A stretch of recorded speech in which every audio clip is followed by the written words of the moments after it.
Germany दौरे पर गए राहुल गांधी के बयान ने भारत की राजनीति में एक बार फिर जबरदस्त हलचल मचा दी है। नमस्कार, मैं छवि आपका स्वागत करती हूं द इंडिया मूव्स पर। बर्लिन में कार्यक्रम को संबोधित करते हुए राहुल गांधी ने कहा कि भारत में इस समय संस्थाओं पर पूरी तरह से हमला हो रहा है और देश की लोकतांत्रिक व्यवस्था को कमजोर किया जा रहा है। उन्होंने सीधे तौर पर बीजेपी सरकार पर निशाना साधते हुए आरोप लगाया कि चुनावी सिस्टम के साथ छेड़छाड़ की जा रही है, वोटर लिस्ट में डुप्लीकेट वोटर्स हैं और चुनाव निष्पक्ष नहीं हो रहे।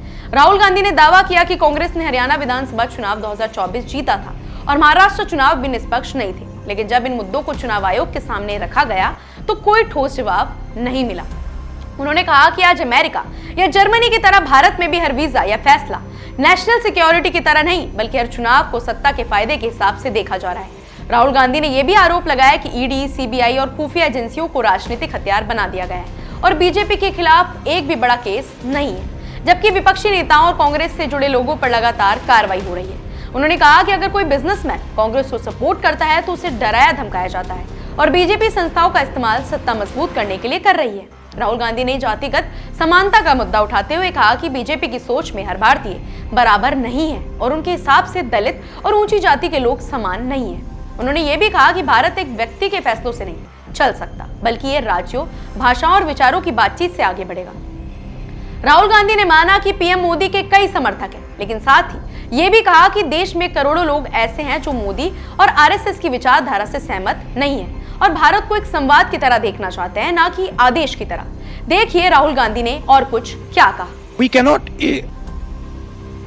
There is a number of people in India who support Mr. Modi, and we cannot get away from that fact. But we do not. A lot of us do not agree with his ideology. We do not agree with the vision of India that he has. We think that the vision will fail. We think that the vision has tremendous problems, will create massive tension in India, will make Indian people fight with each other. So we will fight it, right? And it's a clash between two visions of India.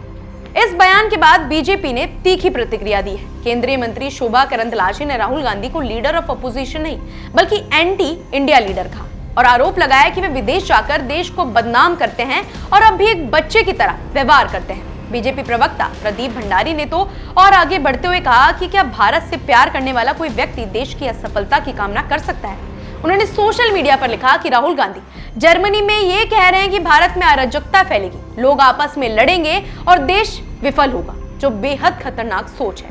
BJP का आरोप है कि राहुल गांधी और Congress George Soros जैसी विदेशी ताकतों के साथ मिलकर भारतीय लोकतंत्र में अशांति फैलाना चाहते हैं। इस पूरे विवाद ने एक बड़ा सवाल खड़ा कर दिया है। क्या राहुल गांधी जो कह रहे हैं वह लोकतंत्र बचाने की कोशिश है या फिर विदेश जाकर देश की छवि को नुकसान पहुंचाना? क्या चुनावों की निष्पक्षता पर सवाल उठाना लोकतांत्रिक अधिकार है या संस्थाओं पर अविश्वास फैलाना? और सबसे अहम बात, क्या भारत एक व्यक्ति की सोच से चलेगा या फिर बहस, संवाद और विविधता से आगे बढ़ेगा? राहुल गांधी का यह बयान समर्थकों के लिए सच्चाई बोलने की हिम्मत है, जबकि बीजेपी के लिए भारत विरोधी राजनीति है। अब सवाल आपसे है, आप इसे सच मानते हैं या सियासी ड्रामा? कमेंट में जरूर बताइए। फिलहाल ऐसे ही अपडेट्स के लिए जुड़े रहिए हमारे चैनल द इंडिया मूव्स के साथ।